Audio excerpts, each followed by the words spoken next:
신전 의식과 성령 충만이라는 주제로 말씀을 전합니다. 교통법규가 최근에 와서 강화되었죠. 3050.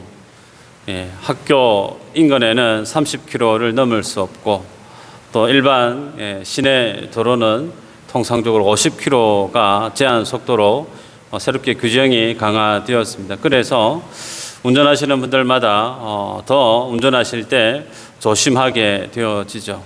더더욱이 그렇게 감시 카메라가 무서워졌어요. 그래서 아무도 없지만 감시 카메라 때문에 운전하시는 분들은 내가 지금 30km를 지키고 있나 혹은 50km를 맞게 달리고 있나 계기판을 늘 확인하게 되죠.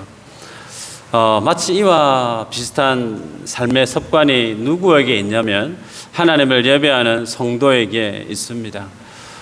구원받은 하나님의 백성에게는 반드시 있어야 될 신앙의 중요한 의식이 있는데, 그것은 신전의식, 코람데오라는 말로 표현하기도 합니다. 아무도 없지만 구원받은 나는 하나님 앞에 살아간다라고 하는 그런 믿음의 의식을 신전의식 혹은 코람데오라고 하는 말로 표현하지 않습니까? 믿음의 의식, 신전의식이 있는 사람은 늘 자신의 삶을 일상 속에서 흐트러지게 살지 않습니다. 늘 신전의식, 코람데오의 정신이 있는 사람은 사람이 보든 안 보든 상황이 어떠하든 자신의 삶을 하나님의 말씀에 근거해서, 성령의 권위에 근거해서 거기에 기준에 따라 자신의 삶을 요동하지 않고 살아가죠. 중요한 것은 오늘 본문에서 그러한 믿음의 신전의식, 코람데오의 정신을 하나님께서 이스라엘 백성들에게 가르치시는 것을 볼 수가 있습니다. 전체적으로 오늘 본문은 28장 마지막 내용에 해당되어지는데, 출애굽기 28장의 전체 내용은 우리가 보았던 것처럼 제사장 혹은 대제사장이 입게 되는 의복에 관련된 내용으로 가득 차 있습니다. 지난 시간에 계속해서 말씀을 드렸지만 제사장이 입게 되는 에봇, 그리고 그 에봇 전면에 있는 판결 흉패, 그리고 양 어깨에 있는 견대에 있는 호마노 보석, 그러면서 띠가 있었고 그런 관련된 보석과 관련된 내용들을 우리는 지난 시간에 보지 않았습니까? 오늘은 그 에봇 안에 입게 되어지는 대제사장과 제사장이 입는 겉옷, 그리고 특별히 속옷에 대해서도 언급하고 있습니다. 속옷뿐만 아니라 머리에 쓰게 되는 관이 있고, 머리에 쓰는 관 전면에는 도장을 새기듯 글자를 파서 붙이게 했는데, 그 글자의 내용은 여호와께 성결이라고 하는 패를 관 전면에 써서 항상 하나님 앞에 나올 때 그러한 복장으로 나오라 명하는 것을 보게 됩니다. 우리는 오늘 이 말씀을 보기에 앞서 이 말씀이 왜 오늘 나에게 중요한지를 먼저 인지할 필요가 있습니다. 예수님을 믿는 백성들, 오늘날 우리들을 하나님의 말씀이 어떻게 명명하고 있느냐면, 베드로 사도는 너희는 왕같은 제사장이다 라고 언급을 하죠. 사도 요한은 하나님 앞에 거룩한 제사장이다 라고 언급을 해요. 다시 얘기하면 오늘 본문에 대제사장 아론과 아론의 자녀들에 대한 제사장이 입게 될 그 의복에 대한 내용은 구약의 오래된 내용으로서 폐기해야 될, 그냥 덮고 넘어가야 될 그런 내용으로 치부할 수 있는 말씀이 아니라는 거예요. 왜요? 오늘 하나님 앞에 나를 주님이 어떻게 부르신다고요? 나도 주님 앞에 제사장으로 불려지고 있기 때문에 그렇다는 겁니다. 군대에 가면 훈련을 빡시게 하죠. 힘든 훈련 과정을 겪게 되는데, 가장 예민하고 또 훈련의 강도가 센 그런 훈련은 어디에서 하게 되냐면 사격 훈련을 하기 전입니다. PRI라고 그러죠. 피가 튀고 알이 박히는 그런 훈련. 왜 그렇게 사격에 앞서 훈련을 그렇게 강화시키느냐? 자칫 군기, 정신이 해이해지면 총기 사고로 인해서 다른 사람의 생명을 위협할 수 있는 그런 위험천만한 일이 생기기 때문에 다른 거 어떤 훈련보다도 총기를 다루는 시간 앞에서는 조교들이 얄짤이 없습니다. 얄짤이라는 표현을 잘 안 쓰는데 사정없이 훈련을 시켜요. 왜 이런 말씀을 드리느냐 하면 오늘 본문의 내용이 마치 사격선 앞에 선 훈련병들에 대해서 훈련받는 모습을 연상하는 것처럼 느껴집니다. 하나님은 하나님께 예배하는 믿음의 사람들이 하나님을 사랑해서 마음문 열고 가볍게 주님을 만나 뵐 수 있는 그런 믿음의 자리로 구원받은 백성들을 부르시지 않아요. 의외로 우리가 보고 있는 이 성경 안에는 내 마음 내 뜻대로 주님을 사랑해서 주님을 열망해서 주님께로 나아올 때 도리어 그 사람의 생명을 잃어버리게 되어질 수 있는 경우의 수를 하나님은 계속해서 말씀을 하세요. 보게 되겠지만 출애굽기 30장 17절 21절에 보면 물두멍과 관련된 내용을 언급을 해요. 물두멍은 회막에 들어갈 때, 성막에 들어갈 때 제사장들이 수족을 씻는 내용입니다. 그런데 그 수족을 씻지 않으면 그 사람이 어떻게 될까요? 죽습니다. 그리고 레위기 16장 2절에서 12, 13절에 보면 하나님 앞에 지성소든 성소든 대속죄일에 혹은 자신의 업무를 위해서 하나님께 나아올 때 적정한 정해진 날이 아닌 날 마음대로 지성소로 들어오면 비록 그가 아론이라 할지라도 어떻게 해요? 죽습니다. 어떻게 안 죽을 수 있느냐? 안 죽을 수 있는 방법은 향로를 연기를 피워서 속죄소 앞으로 나와야만이 그 연기로 자신을 하나님 앞에서 가려야만이 그 사람이 죽지 않을 수 있다. 그렇게 말씀을 해요. 실제로 아론의 두 아들 나답과 아비오는 분향하는 하나님의 분향단에서 불을 붙여서 예배해야 되는데 다른 불로 예배하다가 그 자리에서 즉사하고 말죠. 특별히 오늘 읽었던 본문 35절에 보면 방울 소리라고 하는 내용이 소개돼요. 금방울. 그래서 대제사장이 하나님 앞에 드나드는 성소, 지성소에 이 방울 소리가 들려야만이 그 사람이 산다라고 언급을 합니다. 방울 소리가 안 들린다고 하는 것은 그 방울 소리가 달려있는 그 겉옷을 안 입었다는 거예요. 그런 헛털어진 복장으로 성소, 지성소를 드나들게 되어지면 그도 죽는다는 겁니다. 마지막에 안 읽었지만 읽어야 될 내용 마지막 부분에 가면 속옷 43절에 보면 제사장들이 입어야 될 속옷에 대해서 언급하시는데 그 속옷을 입어서 하체를 가려야만이 그 사람이 죽지 않는다 그래요. 다시 얘기하면 바빠서 속옷 입는 것을 빼먹고 그도만 입고 하나님 앞에 나아가면 어떻게 해요? 그도 죽는다. 그렇게 말씀하고 있습니다.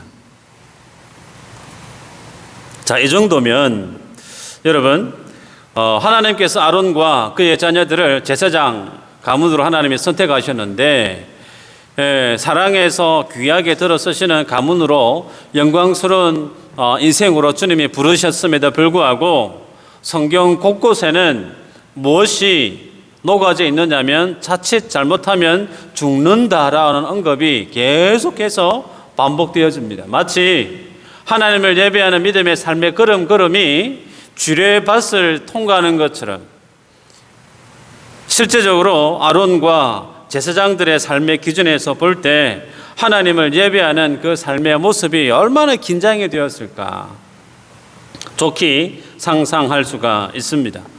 하나님을 예배해야 되는데 주님 앞에 이스라엘 백성들을 대신해서 믿음의 일들을 감당해야 되는 그 신앙의 행위에 무엇을 걸어야 되느냐면 나의 생명을 담보로 걸어야 되는 상황이 기록되어져 있습니다. 때문에 생각해 보면 대제사장과 제사장들은 하나님 앞에 주님을 뵙기 위해서 성소로 들어가고 혹은 지성소로 들어갈 때 오늘 이 삶이 내 인생의 마지막이 될 수도 있지 않을까라고 하는 그런 긴장감, 그런 두려움, 가슴 가득히 있었겠죠.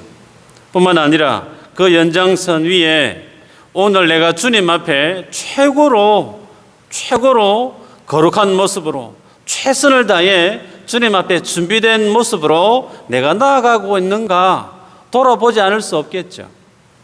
그러한 삶을 주님이 제사장들의 생명을 담보로 그 정도로 하나님 앞에 성결한 삶을 요구하고 있음을 보게 됩니다.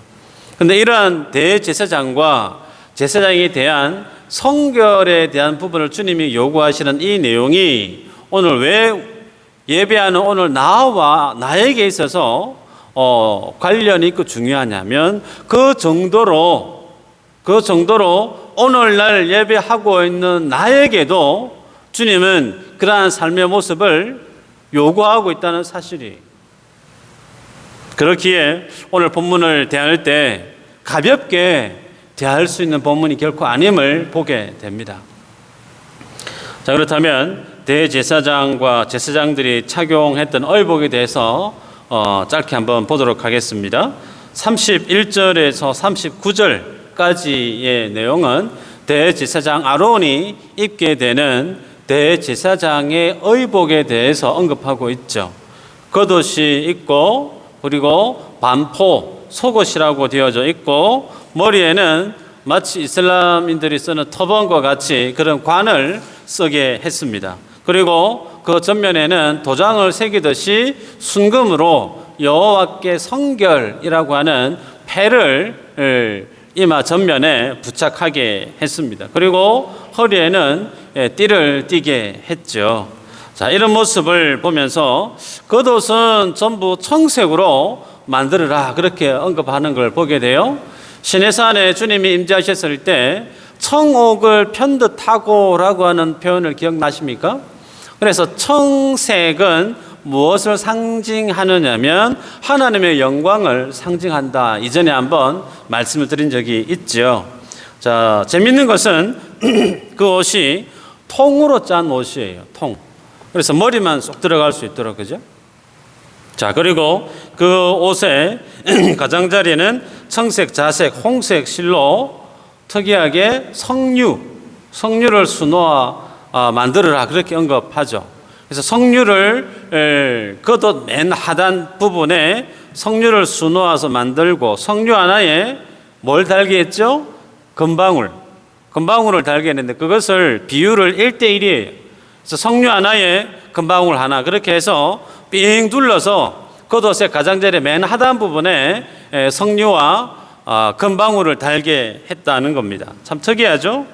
자, 그러면서 반포 속옷을 입게 했는데, 자, 이 반포 속옷은 우리가 일반적으로 입고 있는 삼각형 혹은 사각형 그런 네이가 아니에요. 길게 늘어뜨려서 입는 겉옷 안에 입는 옷인데 겉옷보다 안에 속옷이 더 깁니다. 그래서 겉옷은 용도는 자신의 하체를 가리게끔 하나님이 언급하시는 것을 볼 수가 있습니다. 자, 이런 어떤 모습들을 보면 가나안의 고대 건동의 제의적인 모습과는 상당히 다른 모습이, 가나안의 제의적인 모습은 속옷을 입지 않습니다. 왜요?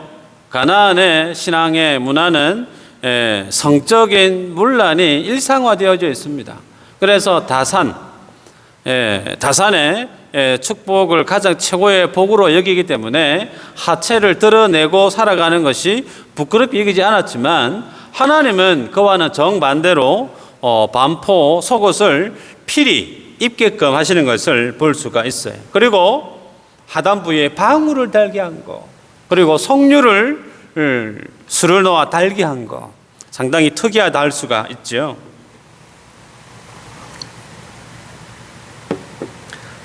성경에 보면 다윗이 하나님의 법궤가 이스라엘로 성으로 들어올 때 어떻게 했죠? 그 법궤 앞에서 너무 깊어서 춤을 춥니다. 그랬더니 바지가 훌렁 내려가지 않습니까? 그 모습을 통해 알 수 있는 게 뭐냐면 왕이라 할지라도 속옷을 안 입었다는 거예요. 생각해 보실까요? 지금도 물론 좋기 더운데요. 중동의 뜨거운 열기 속에 속옷 문화는 때로는 불필요해요. 너무 더우니까. 심지어 고대에는 그런 속옷이라고 하는 문화가 없었습니다. 특이한 것은 금방울을 달기하고 그리고 석류를 술을 넣어 달아라 그랬는데, 자, 이 모습 상당히 특이하죠. 긴 속옷을 입고 방울방울 소리가 울리는 거, 움직이는 그 모습이 다른 사람들에게 다 표시가 납니다. 생활하는 부분도 더운 지역에 있어서 속옷을 입고 움직이는 것이 상당히 곤욕스러운데, 왜 하나님은 이런 불편해 보이는 듯한 복장을 대제사장에게 입게 하셨을까?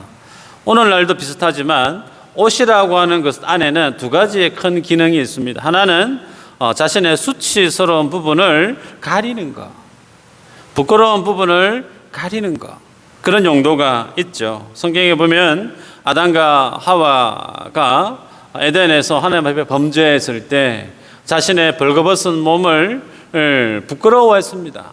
그래서 무화과 나무 가지를 엮어서 치마로 만들었죠. 그 모습을 하나님 앞에 들키고 난 이후에 도리어 하나님이 그들에게 가죽옷을 지어주지 않습니까? 이 모습을 인해서 알 수 있는 게 뭐냐면, 인생은 죄를 범하게 되어지면 자신의 부끄러움을 알게 된다는 거죠. 그래서 자신의 벗은 몸이 이거 부끄럽다라고 하는 것은 무엇의 결과냐면 죄에 대한 결과라는 거예요. 그 죄에 대한 결과를 해결하기 위해서 무화과 나무 가지를 꺾어서 그 죄의 결과를 가리려고 본능적으로 가렸지만, 그것이 근원적인 문제 해결이 될 수 있느냐? 그럴 수 없었다는 거예요. 그래서 주님이 그들을 위해서 가죽옷을 지어 입히시죠.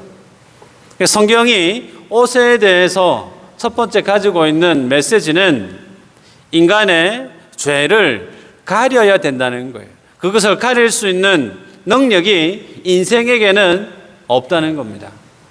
인생이 죄를 범하지만 그 죄에 대한 결과에 대한 처리는 하나님만이 하실 수 있고, 그것을 가리는 대안은 하나님이 지어주시는 옷, 그 옷으로 자신의 부끄러움을, 자신의 죄의 수치를 가릴 수 있다라는 영적인 의미가 그 옷 안에 첫 번째로 있고요. 두 번째는 옷을 통해서 그 사람의 정체성과 신분, 그리고 그 사람의 지위를 상징한다, 그렇게 볼 수가 있죠.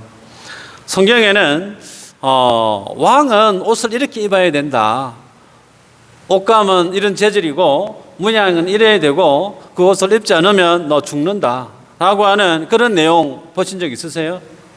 없습니다. 하지만 하나님께서 대제사장 그리고 제사장들이 입어야 될 옷에 대해서는 너무나 디테일하게 언급하고 있단 말이에요. 심지어 그렇게 하지 않으면 너 죽는다, 그렇게 주님이 말씀하고 있죠.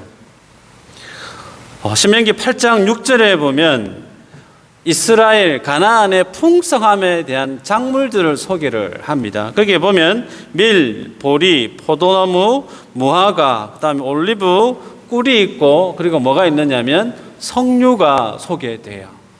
그래서 왜 하나님이 대제사장이 입는 옷 하단부에 석류로 술을 놓으라고 했을까? 두 가지 견해가 있는데, 하나는 석류가 가지고 있는 그 첫 번째 의미가 풍성함.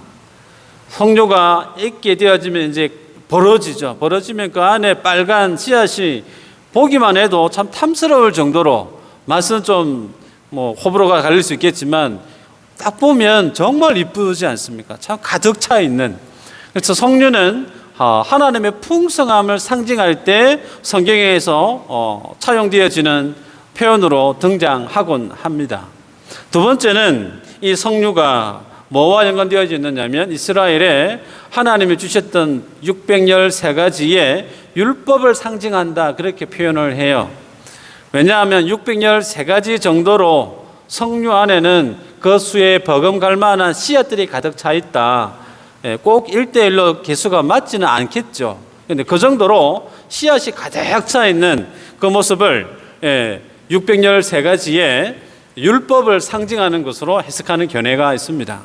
뭘 선택하든 자유지만 중요한 것은 육적인 어떤 풍성함도 인생에게는 필요하고 영적인 하나님의 말씀도 필요하단 말이에요. 중요한 것은 인생에게 필요함을 드러낼 때 드러나는 표현이 뭐냐면 성류가 등장되고 있음을 볼 수가 있죠. 그래서 인생에 있어서 풍성함을 누릴 수 있는 모양을 성류를 통해서 하나님이 대제사장 아론의 가장 밑 하단에 드러나게 술을 놓아 드러나게 했는데 중요한 것은 그럼 그 옆에 금방울은 왜 달게 했을까? 많은 분들이 대제사장이 성소나 지성소에서 자신의 직무를 볼 때 움직일 때마다 따락따락따락 소리가 납니다. 그러면 대제사장이 하나님으로부터 죄 용서함을 받고 자신의 직무를 아무 탈 없이 잘 보고 있구나. 그래서 자신의 직무 혹은 자신의 생명에 대한 판단을 외부 밖에 있는 사람들이 판단할 수 있게끔 하기 위한 목적으로 방울을 달았다. 그렇게 해석하는 분도 있어요. 저도 이전에는 그렇게 관점으로 배웠기 때문에 그렇게 본 적도 있습니다. 그러나 그것보다 더 중요한 것은 성류가 주는 풍성함, 영육 간의 그 풍성함을 살게 하는 건간이 뭐냐면 그 방울 소리에 달렸다는 거예요. 그 방울 소리가 뜻하는 것은 신전의식을 일깨우는 겁니다. 신전의식. 움직일 때마다 소리가 난단 말이에요. 소리가. 그 소리가 무엇으로 대제사장의 마음을 두드리느냐면 하나님 앞에 서 있는 나의 모습이 어떠함을 계속해서 일깨워준다는 거예요. 그래서 신전의식으로 가득 차 있는 사람은 성류같이 하나님의 그 풍성함을 누리는 삶을 살게 되어지는데 그 건간이 어디에 있느냐? 여호와 앞에 서 있는 코람데오의 정신이 주님 앞에 온전히 서 있는 사람에게 주어지는 축복이다라는 사실을 그것을 통해서 주님이 상징하고 있다. 그렇게 저는 봅니다. 여러분, 간혹 산업 현장에 가면 하청 업체 직원들이 위험한 일을 하다가 산업 현장에서 사고사를 당하는 내용들 간혹 뉴스를 통해서 듣지 않습니까? 그러면 식사를 하다가도 그런 뉴스를 접하게 되어지면 저 안전불감증 아니가? 그렇게 평하기도 합니다. 위험한 일을 저렇게 준비성 없이 했을까? 그렇게 이야기도 하곤 해요. 그런데요, 사람은 다 그렇습니다. 사람은 아무리 위험한 일을 해도 그 위험한 일을 계속해서 반복해서 하다 보면 익숙해져요. 익숙해지면 습관화되어집니다. 제가 대학교를 다닐 때 한 해 휴학을 하고 원전 2호기 만드는 곳에 아르바이트를 했던 적이 있습니다. 돔이 지상에서 한 100m 정도 높이 정도 돼 보였더라고요. 그때는. 그 돔 안에는 팬이 없습니다. 그러니 그 100m 높이에서 일본 말인가요? 아시바. 그죠? 이 쇠 파이프를 연결해 가지고 100m 높이 위에서 사람이 일을 합니다. 그래서 그 높은 높이에서 창문이 없으니까 그 안에서 용접도 하고 설비도 하고 그러니 불과 한 몇십 미터 앞이 먼지 때문에 안 보입니다. 근데 그곳에서 작업을 하다가 실제로 떨어져서 돌아가시는 분도 있었어요. 제가 일할 때. 근데 그 위를 제가 걸어 다녔어요. 처음에는 무서워서 잘 걷지도 못했습니다. 그런데 조금 하다 보니까 제가 어떻게 변해져 있느냐면 그 위에서 안전줄도 하지 않고 뛰어다니고 있어요. 사람은 그렇다는 거예요. 지금 하라고 하면 무서워서 못할 것 같은데 무슨 얘기인가? 하나님 앞에 대제사장이 갖춰 입어야 될 그 의복에 대해서 주님이 말씀을 주시는데 그것이 일상이 되어져 버리고 익숙하게 되어지면 습관처럼 하나님 앞에 하나님의 명한 옷을 입게 된다는 거예요. 그 마음은 아무런 상관없이 그런 삶을 살게 되어지는 그 모습을 흐트러지는 모습을 계속해서 어떻게 해요? 방울 소리가 일깨워주는 겁니다. 그 용도를 위해서 주님이 방울을 달았다라고 볼 수가 있습니다. 더 확실한 것은 대제사장이 머리에 쓰고 있는 관이죠. 그 관 전면에 뭐라고요? 여호와께 성결이라고 하는 글귀가 패로 전면에 기록하게 했죠. 그것을 통해서 분명하게 드러나는 것은 대제사장은 하나님 앞에 자신의 직무를 감당할 때 어떻게 해요? 생명을 걸고 여호와 하나님 앞에 성결한 모습으로 준비된 모습으로 나와야 된다라는 것을 볼 수가 있습니다. 만약에 대제사장이 아무런 생각 없이 너무나 익숙한 자신의 업무이다 보니까 하나님 앞에 자신을 돌아보는, 자신의 마음을, 삶을 돌아보는 그런 필터링 과정 전혀 없이 의뢰이 옷 입고 챙겨 입고 그렇게 자신의 일을 보았다라고 하면 그 사람이 살까요? 죽을까요? 죽습니다. 죽는단 말이에요. 여러분, 하나님이 분명히 말씀합니다. 여호와께 성길이라고 하는 문양을 이마에 달고 살라고 해요. 방울을 하나가 아닌 치마 폭을 전체 삥 둘러서 가득 채우게 했습니다. 그것을 얼마나 크겠어요. 그것이 뜻하는 의미가 옷만 갖춰 입으면 네가 죽지 않고 잘 살 수 있다, 그 의미가 아니라 분명히 여호와께 성결이라고 하는 그 글씨를 통해서 주님이 가르치고 있어요. 여호와 앞에 나올 때 철두철미하게 하나님 앞에 준비된 성결의 모습으로 나오지 않으면 네가 아론이라 할지라도 너 죽는다라는 거예요. 그래서 집에 애가 말 안 들을 때 너 집 나가! 엄마가 화가 나서 자녀에게 그런 쓴소리를 했다 치십시다.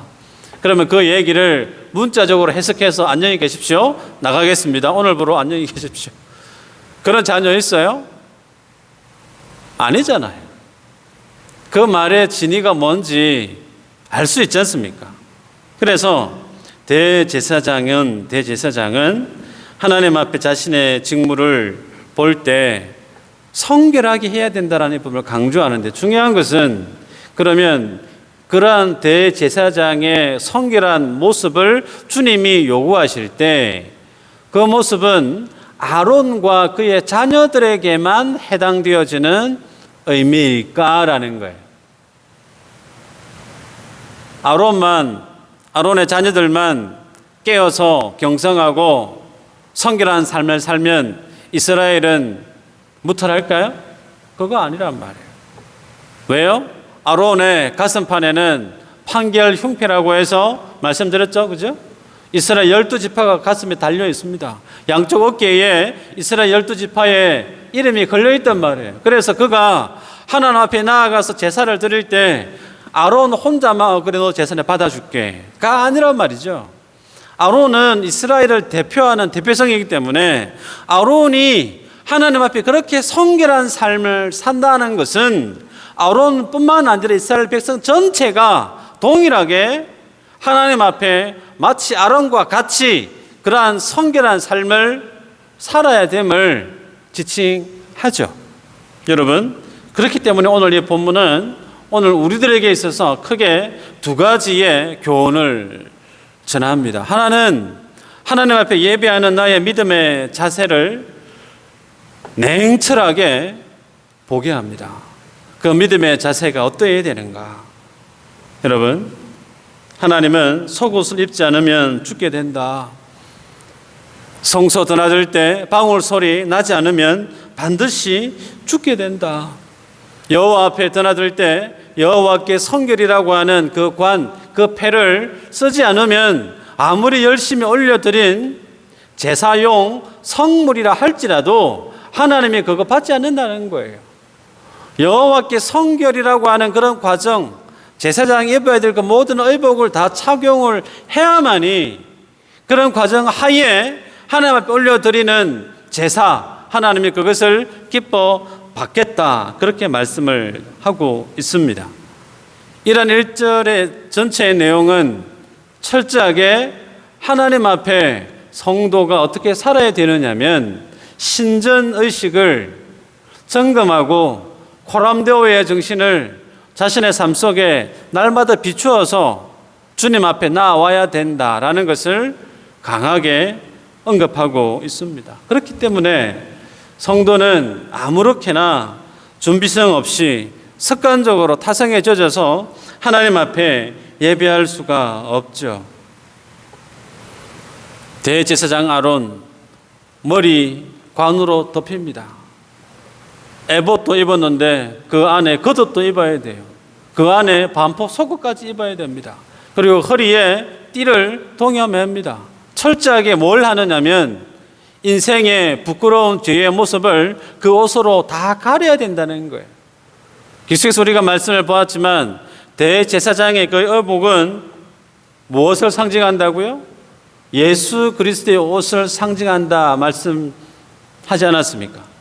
그래서 이 예수님의 옷, 예수님의 십자가 사건을 나의 주님의 의를 나의 의로 덧입는 것을 대제사장의 옷으로 주님이 계시문학을 통해서 계속해서 언급하시죠. 말씀을 보면 스가랴 3장 3절에 이렇게 언급하는데 여호수아가 더러운 옷을 입고 천사 앞에 서 있는지라 여호와께서 자기 앞에 선 자들에게 명령하사 그 더러운 옷을 벗기라 하시고 또 여호수아에게 이르시되 내가 내 죄악을 제거하여 버렸으니 내게 아름다운 옷을 입히리라 하시기로 내가 말하되 정결한 관을 그의 머리에 씌우소서 하매 곧 정결한 관을 그 머리에 씌우며 옷을 입히고 여호와의 천사는 곁에 섰더라 라는 표현이 있어요. 무슨 얘기냐? 여호수아라고 하는 이가 하나님 앞에 섰는데 하나님이 그에게 더러운 옷 그 벗으라 그래요. 하나님이 여호수아 입고 있는 그 더러운 옷을 벗깁니다. 그 더러운 옷을 벗기는 그 행위를 주님이 어떻게 해석하느냐면 내가 너의 더러운 죄를 없앴다 그렇게 말씀을 하죠. 그 더러운 죄를 없애고 난 다음에 주님이 벗겼는데 그 벗은 몸으로 살아요? 아니요. 아름다운 옷으로 입혔다 그래요. 머리에는 관으로 주님이 씌워주셨다 언급하고 있죠. 이 내용이 어떻게 성취되어지느냐면 고린도후서 5장 21절에 말씀하죠. 하나님이 죄를 알지도 못하신 이를 우리를 대신하여 죄로 삼으신 것은 우리로 하여금 그 안에서 하나님의 의가 되게 하려 하심이라.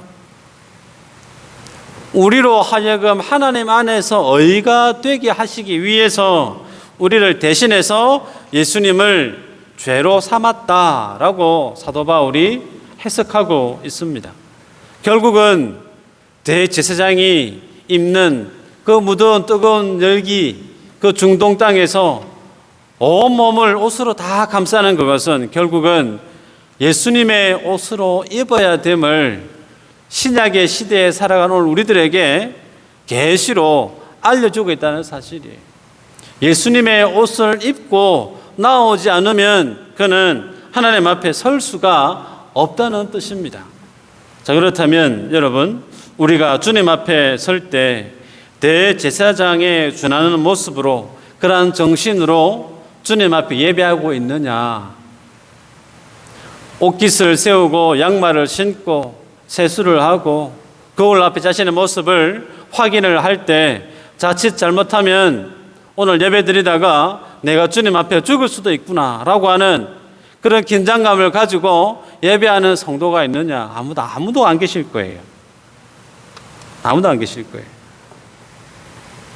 그런데 오늘 본문에서는 그렇게 해야 된다라고 주님이 우리에게 말씀하고 있습니다. 성도는 어떤 사람인가? 바울이 갈라디아 3장 27절에 이렇게 소개하죠. 누구든지 그리스도와 합하기 위하여 세례를 받은 자는 그리스도로 옷 입었느니라. 세례받은 그리스도와 연합되어 있는 인생은 어느 누구를 막론하고 그는 예수님으로 옷을 입었다. 그렇게 정의해요. 의미는 나는 연약하고 부족하지만 나는 여전히 죄짓고 내 마음 내 뜻대로 불성실한 불충한 모습으로 주님 앞에 살지만 그런 내가 입고 있는 옷이 예수님의 옷을 입고 있다는 거예요. 그 자세가 어떠해야 될까요? 나를 그런 옷을 입히시기 위해서 하나님의 보좌를 포기하시고 십자가에 돌아가신 그 주님의 옷을 내가 입을 때 그냥 아무렇게나 가볍게 옷을 입고 주님 앞에 나올 수 있느냐라는 겁니다. 대제사장이 성소, 지성소 잘못 들어가면 죽습니다. 옷을 입을 때 그렇게 무거운 마음으로 그가 자신을 깊이 있게 돌아보면서 하나님 앞에 나아왔다면 오늘날 우리들은 그보다 더하면 더해야 된다는 거예요. 왜요? 예수님의 옷을 입고 있는 이들이 성도이기 때문에 그 정도로 주님의 몸된 피로 값주고 산 교회에 나올 때는 무겁게 자신의 삶을 돌아보고 세우고 그렇게 주님 앞에 예배자로 서야 됨을 말씀을 통해서 오늘 우리에게 언급하는 것을 볼 수가 있습니다. 때문에 오늘 우리들은 어떻게 내가 예배를 드리고 있는가 깊이 있게 돌아올 필요가 있죠. 두 번째는 오늘 본문이 대제사장이 주님 뵈러 갈 때 옷을 잘못 입으면 적사하고 말았던 것처럼 그 생명처럼 가치 있게 돌아봐야 될 것이 그 옷에 있는데 그것이 주는 의미는 오늘 우리가 예배할 때 마치 내 생명처럼 붙들어야 될 가치가 하나 있음을 기억하게 합니다. 질문을 하나 드려볼까요? 오늘날 우리들은 예배 들으러 나오기 위해서 너무나 바쁘게 살다 보니까 내 자신의 삶을 돌아볼 겨를도 없이 허겁지겁 그리고 4층 계단까지 올라오다 보면 정신이 혼미해집니다. 그래서 아무 생각 없이 그냥 허걱대고 생각 없이 앉아 있을 수 있습니다. 혹은 예배 드릴 때 순간적으로 잡념이 내 머릿속을 틈타 들어올 수도 있습니다. 혹은 어제 너무 무리해서 예배 중에 피곤이 몰려와서 수면 모드로 전향할 수도 있어요. 혹은 예배 드릴 때 편하게 내가 세상에서 업무 보듯 다리 꼬고 앉을 수도 있습니다. 습관적으로 팔짱을 끼고 예배 드릴 수도 있단 말이에요. 여하튼 그런 어떤 생각으로 주님 앞에 예배하고 있는 내 자신에 대해서 하나님이 그런 나를 보실 때 나를 어떻게 바라보실까에 대한 긴장감 1도 없이 예배할 수가 있어요. 할 수 있어요. 그런데 그렇게 예배했다고 해서 하나님이 대제사장을 성소에서 그의 생명을 앗아갔던 것처럼 내가 주님 앞에 예배 드릴 때 졸았다고 해서 예배 드릴 때 지각했다고 해서 예배 드릴 때 다리 꼬고 팔짱 끼고 딴 생각했다고 해서 예배 드리다가 시체로 돌아나가는 케이스는 오늘날 없어요. 없어요. 근데 그래서 어쩌면 하나님 앞에 내가 서 있는 모습이 신전의식에 대해서 해이해지면서 내 마음 내 뜻대로 예배하게 될지 모르겠습니다. 그런데요, 기억하셔야 될 것은 그 하나님은 예나 지금이나 동일하다는 겁니다. 대제사장이 혹은 제사장이 하나님의 명한 복장으로 그러한 정신으로 나오지 않으면 그의 생명을 주님이 취하셨던 것처럼 동일하게 오늘 예배하고 우리 주 하나님도 그런 정신으로 준비되어 있지 않고 준비성 없이 예배하고 있는 오늘 우리에게 나의 생명을 준하는 것을 주님은 취하신다는 거예요. 직접적으로 내 생명이, 내 몸이, 내 가정이 하나님으로부터 네가 예배 잘못 드린 것 때문에 해를 받는 것이 내 눈에 보이지 않기 때문에 마음 편하게 예배 드릴 수 있을지 모르겠지만 하나님이 해를 주시지 않는 게 아니란 말입니다. 아론의 생명을 취할 만큼 동일한 가치를 주님이 취하세요. 소위 심판하신다는 거예요. 그게 뭘까요? 사도행전에 보면 4장에 요셉이라는 인물이 등장합니다. 그 요셉이 자신이 가진 밭을 팝니다. 그 밭을 판 값을 베드로 사도에게 내놓죠. 어떻게 해요? 교회 사역에 쓰시라고. 그래서 요셉이 내어놓은 그 물질 때문에 구제가 필요했던 사람들, 교회 사역에 필요한 곳곳에 요긴하게 쓰여집니다. 그래서 많은 사람들이 요셉을 지칭할 때 정말 우리에게 위로가 된다, 저 사람 정말 위로의 아들 맞다 라고 하는 바나바라고 하는 별명을 지어주죠. 많은 사람들에게 칭송을 받습니다. 인정을 받아요. 그 모습을 지켜보았던 아나니아 삽비라가 있죠. 부부가 있습니다. 본인들도 동일하게 그러한 칭찬을 받고 싶어서 밭을 팔기로 작정을 하죠. 밭을 팔았어요. 그런데 그 밭을 판 값에 돈을 막상 손에 쥐고 보니까 좀 마음이 아까운 거예요. 그래서 반은 인마이 포켓하고 반은 하나님께 드리자 합의를 하죠. 그래서 베드로 사도에게 그 값의 반을 내어놓으면서 밭을 판 값이 전부입니다 라고 얘기를 하지 않습니까? 그 얘기를 들었던 베드로가 아나니아 삽비라의 신앙의 행위를 어떻게 평가하죠? 해석합니까? 5장 3절에 보면 아나니아 네 마음에 사탄이 가득했다. 그리고 네가 성령을 속였다. 네가 사람을 속인 게 아니고 하나님을 속였다라고 아나니아 삽비라의 그 마음을 정확하게 하나님의 시각으로 진단을 내리죠. 그 적시로 아나니아가 어떻게 해요? 시체가 되고 맙니다. 불과 얼마 후에 그의 아내가 들어와서 동일한 얘기를 함으로 그 아내도 그 남편과 동일하게 시체로 실려 나가고 말죠.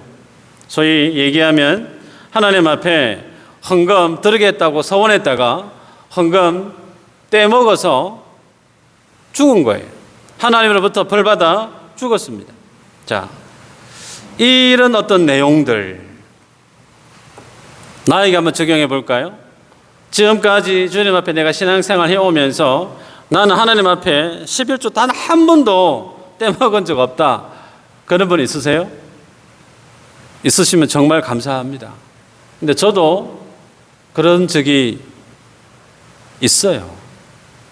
하나님 앞에 감사한 이 정도 드려야지 마음으로 결심했다가 급한 일이 생기니까 하나님 다음에 드릴게요. 사정 아시죠? 감사한금 100만 원 했다면 한 80만 원만 드리고 나머지 20만 원 내 쓸 거 쓰고, 헌금 작정했다가 안 드릴 때가 있단 말이에요. 그런데 그렇게 해도 하나님이 나를 아나니아 삽비라처럼 죽이시지를 않습니다. 그죠? 예배 시간에 졸아요. 지각을 해요. 잡념을 가져요. 그런데 안 죽어요. 그 사람이 누구냐면 저입니다. 제가 죽지 않고 여러분 앞에 지금 설교하고 있잖아요. 그죠? 그래서 하나님이 어떤 분? 하나님은 정말 은혜로운 분이라는 사실을 저를 보면 증명이 됩니다. 여러분, 그런데요, 기억해야 될 사실이 뭐냐면 내가 죽지 않는다고 해서 아무런 해를 받지 않는 것이 아니라는 뜻입니다. 아나니아 삽비라가 하나님으로부터 헌금을 제대로 드리지 않은 것에 대해서 성경은 하나님은 정확하게 진단하기를 네가 성령을 속였다라고 말씀을 해요. 여러분, 예수님께서 하나님의 보좌를 버리시고 십자가의 길을 가시고 부활하시고 나서 제자들에게 계속해서 말씀했던 것 하나, 떠나지 말고 기다리라. 왜요? 성령을 보내주겠다라는 거예요. 주님이 십자가 지시면서까지 하나님의 영광에 창조주의 그 자리를 내려놓으시기까지 이 땅의 인생들에게 주님이 가장 주고 싶어 했던 최고의 선물이라고 하면 그것이 뭐라고요? 성령이라는 거예요. 그런데 그 성령을 속였다라는 거예요. 초대교회는 하나님의 성령에 의해서 태동한 교회입니다. 성령의 주관에 의해서 교회가 허황해져 갔던 상황이 아닙니까? 하나님의 말씀을 통해서 믿는 자의 수가 늘어나고 그들의 인격과 삶의 수준이 세상을 초월했단 말이에요. 넘어섰단 말이에요. 그래서 많은 세상 사람들로부터 칭송을 들었다라고 말씀하고 있는 그때에 정면으로 찬물을 끼얹는 행동이 뭐였냐면 아나니아 삽비라가 성령을 속였다는 거예요. 그래서 주님이 성령을 속인 것에 대해서 그 자리에서 심판하고 말았습니다. 요는 뭐냐면 하나님이 그토록 주고자 했던 그 성령을 잃어버리게 된다는 거예요. 잃어버리게 된다는 거예요. 그것이 무엇과 같냐면 주님이 하나님의 나라 그 영광을 포기할 정도로 가치 있다는 겁니다. 주님이 십자가를 지실 정도로 가치 있는 것이 뭐냐면 예수 믿는 성도 안에 있는 성령의 충만함이라는 거예요. 마태복음 19장 23절에 주님이 말씀합니다. 낙타가 바늘기로 들어가는 것이 부자가 하나님의 나라 들어가는 것보다 더 쉽다. 예수님, 그러면 하나님 나라 누가 들어갈 수 있습니까? 사람으로는 안 되지만 하나님으로는 된다 라고 말씀하지 않습니까? 하나님의 나라에 들어가는 그 루트는 인생의 열심으로 되는 게 아니란 말이에요. 예수님 믿고 구원받은 자의 삶을 내 심장이 뛰는 날까지 살아갈 수 있는 근거는 내가 열심이 아니란 말이에요. 성령 하나님이 내 삶을 주장하지 않으면 인생은 자기 욕심의 종으로 살 수밖에 없습니다. 성령 하나님이 말씀의 권능으로 나를 장악하지 않으면 나는 죽었다 깨어나도 내 자신을 부인할 수 있는 능력이 없어요. 누구든지 나를 따르려거든 자기를 부인하고 자기 십자가를 지고 나를 따를지니라 라고 말씀하셨는데 내가 내 자신을 어떻게 부인할 수 있냔 말이에요. 성령이 아니고는 나는 내 욕심 내 뜻 거스를 수 있는 사람이 될 수가 없습니다. 그래서 사도 바울은 데살로니가 교회에게 말씀할 때 지난주에 말씀드렸죠. 5장에 항상 기뻐해라, 감사해라, 쉬지 말고 기도해라. 왜요? 그 기쁨과 감사의 근거가 내게 있지 않고 주님께 있기 때문에 그것을 위해서 쉬지 말고 기도해라. 그리고 그 말씀 이후에 바로 따라오는 게 뭐냐면 성령을 소멸하지 말라라고 해요. 성령을 소멸하지 말라. 그 말의 의미는 성령 충만을 잃지 말라는 뜻입니다. 여러분, 예배 마음대로 드려도 아무런 해를 받지 않는다? 아니요. 예배 준비된 모습으로 드리지 않으면 성령 충만함을 받지 못합니다. 기억하셔야 돼요. 중요합니다. 내 생명만큼 중요한 것이 뭐냐면 성령의 충만함이에요. 그런데 많은 분들이 성령의 충만함이 없어도 영적인 긴장감을 갖지를 않습니다. 왜요?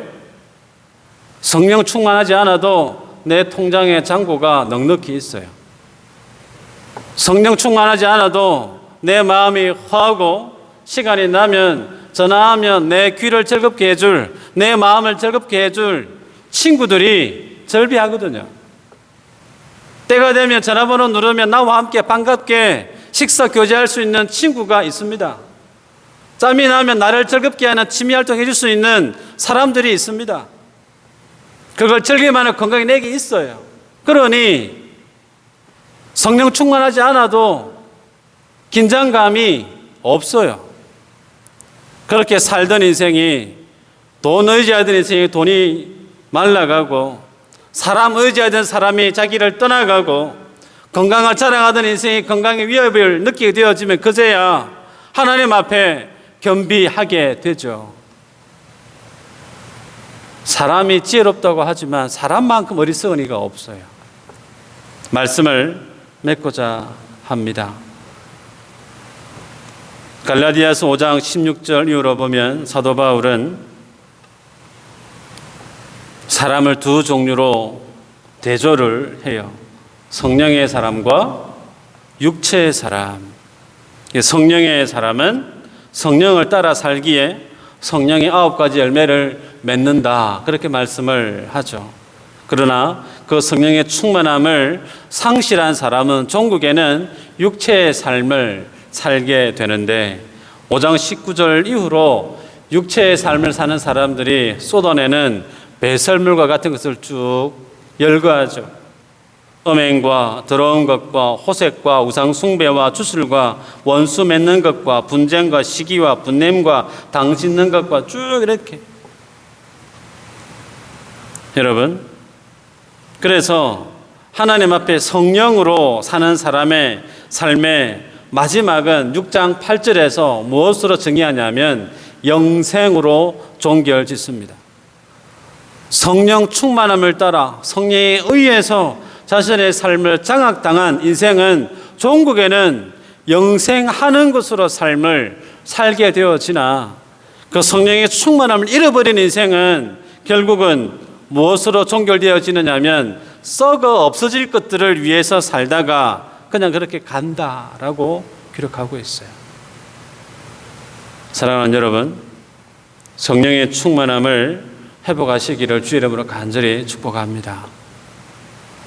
말씀을 묵상할 때, 찬양 드릴 때, 기도하며 예배할 때 여러분의 가슴 속에 성령의 감동이 느껴지십니까? 느껴지셔야 돼요. 장로님 기도하실 때, 설교 들을 때 가슴에 찔림이 있고 마음에 울림이 있고 말씀 들었다가 내 삶의 모습을 돌아보면서 눈물샘이 마르지 않아야 돼요. 감동이 있어야 돼요. 그게 예수 믿는 사람의 일반적인 건강한 삶의 모습 아니겠어요? 근데 그런 모습이 전혀 없다라고 하면 지금 내가 대제사장이 옷 마음대로 입고 대충 걸쳐 입고 성소 안으로 겁도 없이 들어가고 있는 것과 같다는 겁니다. 바라기는 우리 모두가 주님 앞에 이 성령의 충만함을 덧입을 뿐만 아니라 예배자 하나님 앞에 신전의식을 다시금 제대로 회복해서 하나님의 사명을 위해서 아름답게 가치 있게 살아가는 저 여러분 되어지기를 주의 이름으로 축복합니다. 기도하겠습니다.